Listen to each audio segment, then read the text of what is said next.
Wait చేస్తున్నాం అసలు ఏంటి విజయ్ దేవరకొండ ఏ క్యారెక్టర్ యాక్చువల్లీ అదే టీసీగా అనిపించింది. ఆజీ వాజ్ లైక్ చాలా బాగా అనిపించింది. అంటే థియేటర్ మీరు అంటున్నారు కదా మాస్ ఆడియన్స్కి కనెక్ట్ అవుతారా లేదా అని, ఆ కనెక్షన్స్ కోసం కొంచెం ఆర్జీవిని, బ్రహ్మానందంని, ప్రభాస్లో ఒక సర్కాజంని వీటన్నిటిని కనెక్ట్ చేసినట్టు అనిపించింది. గుజీ అసలు మెయిన్ రోల్ మొత్తం గుజీదే ఉంది. సెకండ్ హాఫ్ సూపర్ అండి. ఈవెన్ కంపేర్ చేసుకుంటే క్లైమాక్స్ అవసరం అండి. లాస్ట్ 40 minutes ఫిల్మ్ వచ్చేసి చెప్పాను కదా హాలీవుడ్ రేంజ్లో thank you so much. Prabhas ఏమన్నా సెన్సెక్స్ అనుకున్నావరా? సెన్సేషన్ గుర్తుపెట్టుకో. ఇంకోసారి ప్రభాస్ గురించి మాట్లాడదు. నువ్వు చెప్పిన ప్రతిసారి నుంచి కొడతానే ఉన్నాడు. పక్క 1000 కోట్ల సినిమా. నా సినిమా అయితే వేరే ఓల్డ్కే తీసుకొని వెళ్ళిపోతాడు అనమాట. అసలు నాగట్టు డైరెక్టర్ గురించి చెప్పాలన్నమాట. హాలీవుడ్ వాళ్ళే నేర్చుకునేటట్టు తీశాడనమాట. అసలు ఆ గ్రాఫిక్స్ కానీ, విజువల్ వండర్స్ కానీ, ఆ బుజ్జిని చూపించిన విధానం కానీ, అసలుకంటే మనకి ఫ్యూచర్ ఎలా ఉండబోతుందో, ఏఐతో ఎలా ఉండబోతుందో అది ముందే చూపించాడనమాట. ఆ సినిమా అయితే వేరే లెవెల్ ఉంది. ఎస్పెషల్లీ అమితాబ్ బచ్చన్ గారికి మధ్య వచ్చే ఫైట్స్ పీక్స్ అంటే పీక్స్ అనమాట. మహాభారత సినిమా తీశారు. అదైతే చాలా బాగుంది. విజయ్ దేవరకొండ చాలా బాగుంది. మనం ఏంటంటే బాహుబలి 2 కోసం ఎంత వెయిట్ చేస్తున్నామో కల్కి 2 కోసం కానీ అంత వెయిట్ చేస్తున్నాం అనమాట. మనకి పార్ట్ 1లో కొంచెమే చూపించారు. పార్ట్ 2లో అయితే ఫుల్ హెవీగా ఉంటుందని అనుకుంటాను. ప్రభాస్ ఫ్యాన్స్ అయితే పండగనే చెప్పచ్చు, ఫుల్ మూవీ సినిమా అనేది చెప్పొచ్చు అనమాట. సినిమా బాగుంది.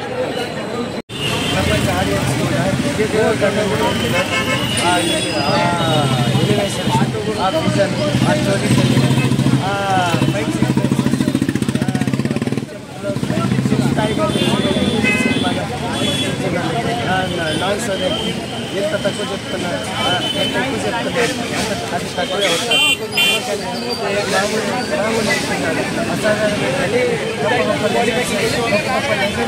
అసాధారణమైన అంటే అతను రాజమౌళి తర్వాత అతన్ని అంటే ఇండియన్ సినిమా సుపుత్రుడు రాజమౌళి నెక్స్ట్ లెవెల్లో నాగేశ్వరి పేరు స్థాయిగా మించిపోతాడు. ఇప్పటికి ఏ డైరెక్టర్ రాజమౌళికి బెంచ్ మార్క్ క్రియేట్ చేయలేదు. ఫస్ట్ టైం ఎవరిని ఇండియన్ సినిమా రాజమౌళికి బెంచ్ మార్క్ క్రియేట్ చేశారు. అది నాగేశ్వరి గెలిచింది.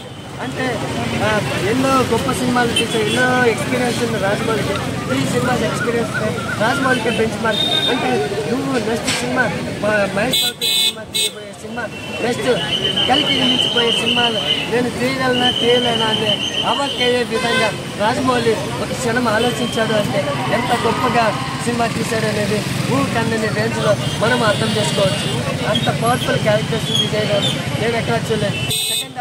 సెకండ్ హాఫ్ స్టార్టింగ్ నుంచి ఎండింగ్ వరకు అది ప్రతి ఒక్క సీన్ క్లైమాక్స్ విధంగా ఉంటాయి. ఇది క్లైమాక్స్ నేను సెకండ్ హాఫ్ ఎంతో కానీ క్లైమాక్స్ వచ్చేసిందా అంటే మళ్ళీ ఉంటారు. అది ఎవరికి ఇండియన్ సినిమా అంటే సెకండ్ హాఫ్ మొత్తం క్లైమాక్స్ తీశారు.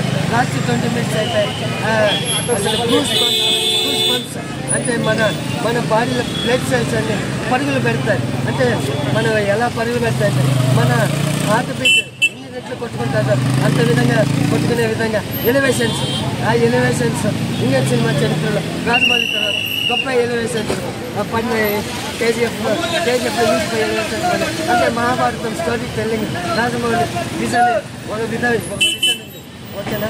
ఆ విజన్కి ధీటుగా మహాభారతాలు అంటే మన పురాణాలు మన సైన్స్ ఫిక్షన్ అంటే మన కరెంట్ టెక్నాలజీ అంటే ఫ్యూచర్ టెక్నాలజీ మూడింటిని కలిపి స్టోరీ టెల్లింగ్ అంటే మూడింటిని లింక్ చేయడం అనేది అమేజింగ్ బ్రిలియంట్ స్టోరీ.